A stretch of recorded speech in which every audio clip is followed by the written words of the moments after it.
Bonjour, la Guyane, c'est fini. Comme on n'a pas du tout de vent et qu'on n'a plus du tout de moteur, on compte sur le courant et sur Willy pour réussir à avancer. Le but étant de faire pivoter le bateau pour qu'on se mette dans le sens du courant. Parce que pour l'instant, on est planté au milieu du Maroni. Oh là là, mais ça marche à fond. Ah bah là, on pivote. Ça se voit, hein? Ah, tu penses t'arrêter juste au bout du Maroni? Moi, je voulais que tu ailles en Guadeloupe. Allez, remonte, on y va, on est parti. Willy, c'était dur? C'est un petit peu dur au réveil. Allez, go. Alors, Maurice a tué une hirondelle. Donc, Willy a décrété que je devais aller cuire pour épimer Maurice. T'es intéressé, toi? Mais comment tu veux que je plume ça? Alors voilà, ma petite hirondelle, maintenant que je l'ai plumée. Elle est pas très jojo? Je vais faire brûler sur le gaz les petites plumes. La meilleure odeur du monde. Alors me voilà avec mon hirondelle cuite. Voilà.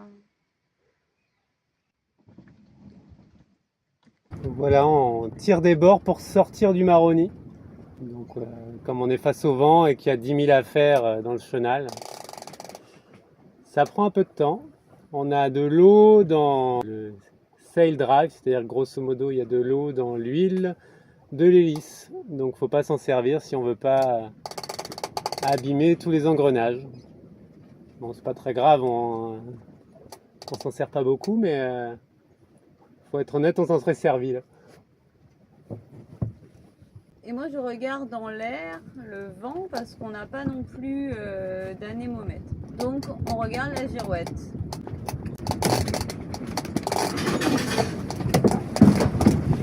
Et là il y a une petite rafale.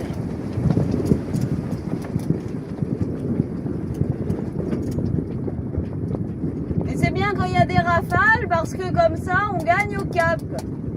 On va juste vous montrer un virement parce qu'on ne voudrait pas que vous mouriez d'ennui comme nous. Ça risque de durer 5-6 heures, le temps de la marée. Pour arriver à l'entrée, on fera la suite pour la sortir complètement demain. Pour enfin être dans la grande mer. Donc l'idée c'est qu'on vire quand je vois au sondeur qu'on n'a plus beaucoup d'eau. Et l'autre côté, c'est quand on arrive dans les arbres. Allez, vas-y. Allez, on va virer.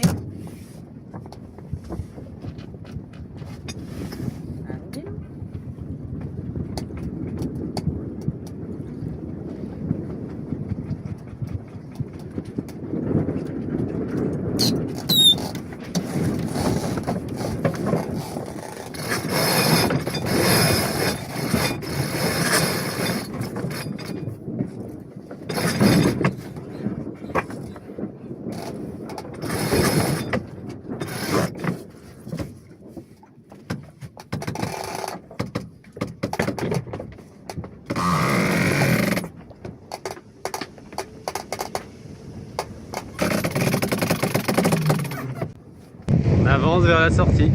C'est magnifique, le partage des eaux. Ah, ça a été dur, mais ça passe à marée basse. Mais honnêtement, ça a été dur. T'as l'impression, Willy? Ça a passé, mais effectivement, c'était comme sur la carte, il y avait 1,80 m d'eau, ni trop ni pas assez. Bon, là maintenant, la mer est plutôt calme et on va pas tarder à abattre. On est devant le Suriname. On va plus de 6 nœuds parce qu'on a un peu de courant avec nous et on oscille entre le bon plein et le travers. Bon, et voilà, quand je fais mon quart, vous voyez Cendrillon. La navigation, c'est aussi ça. Alors, je termine mon quart, je prépare à manger. Et puis mais il est tout triste. Il mange pas trop, il va manger juste des spaghettis. Alors voilà, c'est la merde.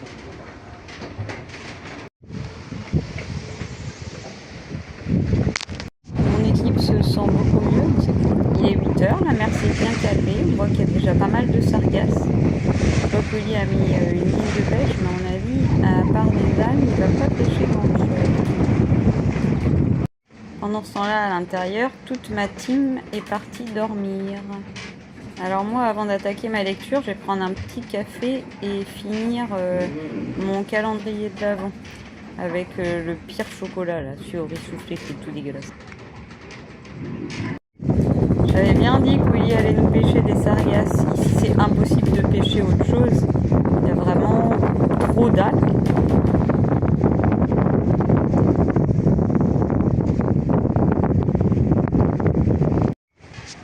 Et voilà, mon quart est fini, il s'est rien passé à part des sargasses pêchées. Et maintenant, c'est à Willy de rester dehors. Moi, je vais vaquer à mes occupations. Et puis, je vous laisse avec Willy. Moi, ça va être, puisque maintenant ça va mieux, à mariner, après avoir passé si longtemps sur la rivière. Et ça va être un peu de sport, du nettoyage indispensable et je vais jouer avec le chien. Voilà. Et moi je vais nettoyer comme d'habitude le bateau, préparer à manger. Je vais nettoyer les fonds aujourd'hui parce que la mer est correcte donc je peux y arriver. Et toi en plus de ça tu vas ouvrir une noix de coco et ouvrir des cœurs de palmier. Et demain il y aura sûrement coupe du chien.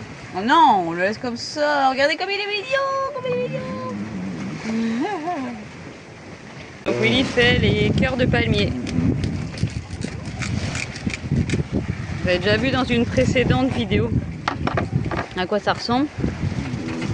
On va juste regarder si ça se conserve bien, mais j'ai l'impression. Pas de problème. Ouais, nickel. Couper les extrémités. Et voilà mes jolis cœurs de palmier. Merci Willy. On arrive à la Barbade, mais on va pas s'arrêter. On continue vers la Martinique.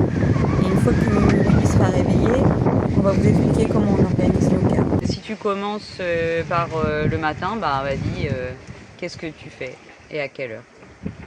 Alors on va faire à partir de maintenant, c'est-à-dire quand Céline finit son quart à midi.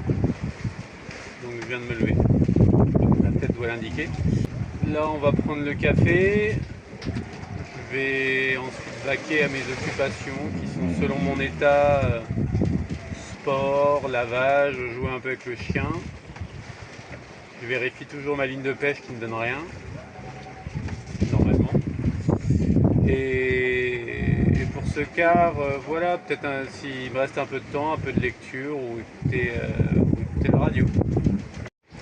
Et du coup, tu finis à quelle heure ton quart et après, qu'est-ce qui se passe? Donc on mange à 3 heures et une fois que j'ai mangé, je vais faire la sieste jusqu'à 7 heures. On prend l'apéro en écoutant le jeu des 1000 € et puis on remange. Et là, Céline va se coucher en général vers 9 heures. Et moi, je fais mon quart jusqu'à 1 heure. Donc là, en général, j'écoute des podcasts. Si je suis pas en forme du foot, si je suis plus en forme, j'essaie de me cultiver, j'écoute France Culture. Puis ensuite, je réveille Céline à 1 heure. Et ça nous mène jusqu'à 5 heures.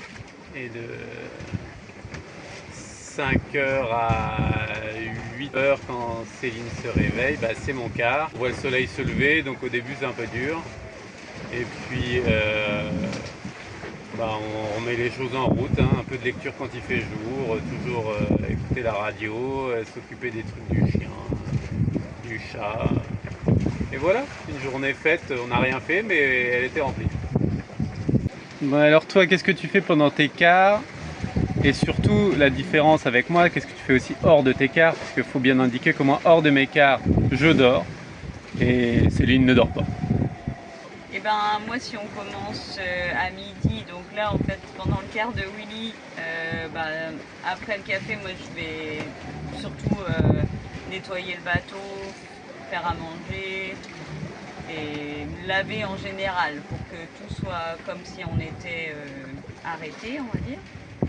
Et après ça, je peux lire un peu mon livre électronique parce que sinon, je peux pas lire dehors des livres électroniques, donc ça m'embête. Et après, donc Willy va dormir. Donc à partir de 4h à 7h, moi je lis dehors. fait, mes journées sont beaucoup occupées à lire. Et ensuite je rentre, donc vers 7h, je prépare à manger, on mange. Donc à chaque fois qu'on mange, on joue au jeu des 1000 euros. Et le soir, après les 1000 euros, on écoute des podcasts de crime. C'est comme ça, c'est comme ça. Et donc ensuite je dors. Je dors à peu près de 9h à 1h. Ensuite Willy me réveille et donc c'est mon quart de nuit. Donc c'est là que je le fais à peu près de 1h à 5h, 5h30. Parce que moi, si Willy m'a réveillé un tout petit peu en retard, moi je le réveille un tout petit peu en retard. En fait, je veux qu'on fasse exactement 12h, 12h. C'est comme ça. Et j'adore la nuit, je barre en général moi la nuit en écoutant la radio. Ensuite je vais dormir, donc j'essaye de dormir tant bien que mal, quoi, entre 5h et 8h, mais en général j'ai vraiment du mal à dormir, donc je continue à écouter des podcasts et j'espère dormir à peu près, j'arrive à dormir 1 heure ou 2 je pense. Et après je me réveille, donc moi je vais boire mon café et là je vais recommencer ma lecture de 8h à midi. Et en fait voilà, on a tout le temps le temps de lire et tout ça parce que il se passe rien quoi. Vous voyez quand je filme la mer, il se passe jamais rien quoi. Des fois on voit un cargo ou un bateau de pêche, mais bon il n'y a rien à faire. Depuis qu'on est parti, on voit 1 ou 2 cargos par jour de loin. Ouais voilà, non, on n'a rien eu à faire du tout, donc à part s'occuper du bateau, la trajectoire du vent bouge pas beaucoup. Donc il n'y a pas grand chose à régler non plus, donc c'est voilà, mais c'est vraiment super bien. Enfin moi j'adore être dans la mer, on s'amuse bien quoi. Ouais, moi une fois que je suis à mariner, ça va très bien. Je peux pas dire que ce soit l'éclate quand je suis à moitié malade, mais c'est pas non plus, je suis pas ultra malade, je suis juste pas top. Alors là c'est lavage au seau parce qu'on va trop vite, on peut plus se laisser traîner derrière le bateau, faute de finir perdu en mer. Alors qu'est-ce que vous avez eu aujourd'hui? Je viens de finir le taboulé et là on mange un peu de pain. Il est beau, ces belles alvéoles. La traversée aurait été assez agitée. On aurait été entre le travers et le bon plein tout le temps, autour de entre 25 et 35 nœuds. On a oscillé entre 1 riz, 2 riz, pas de génois.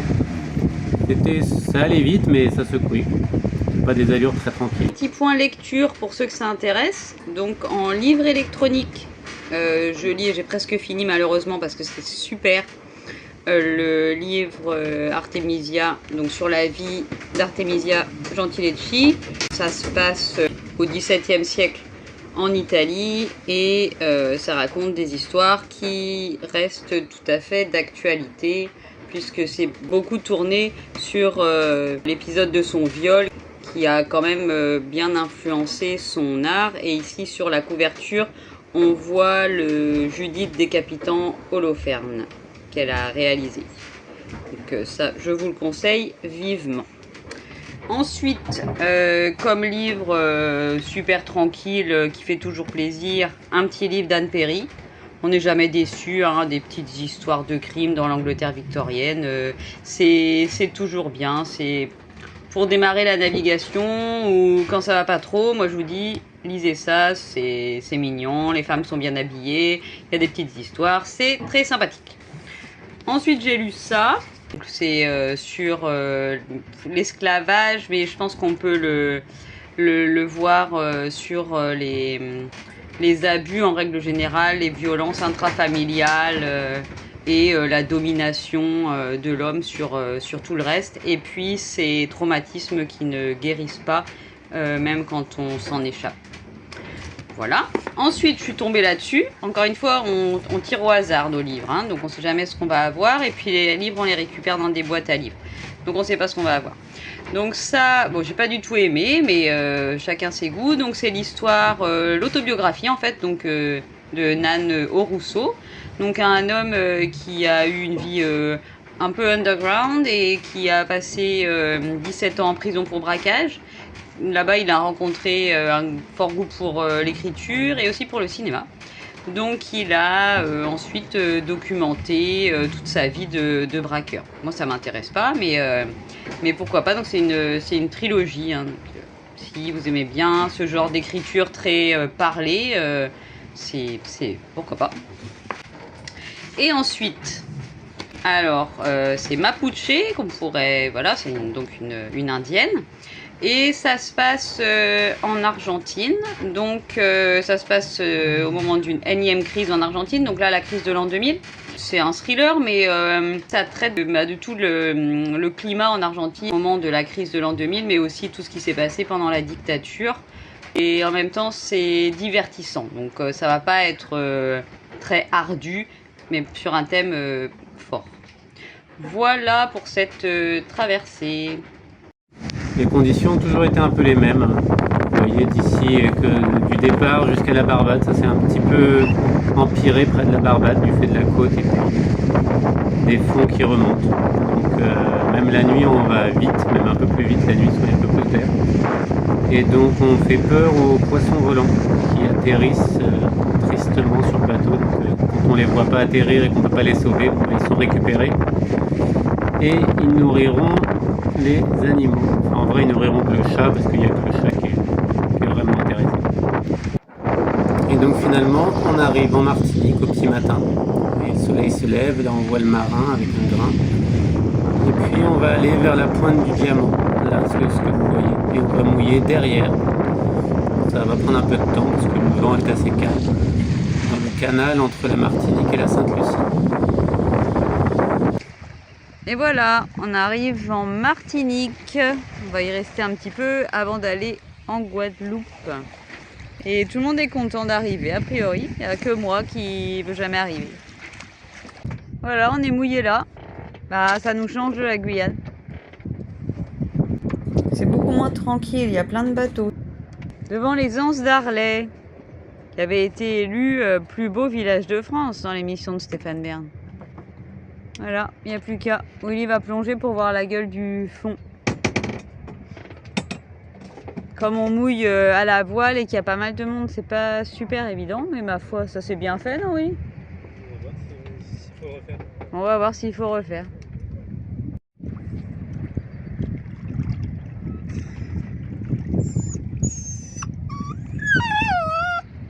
Mais il s'en va pas, et puis... Non, il s'en va pas. Hein. Tu vas aller dans l'eau?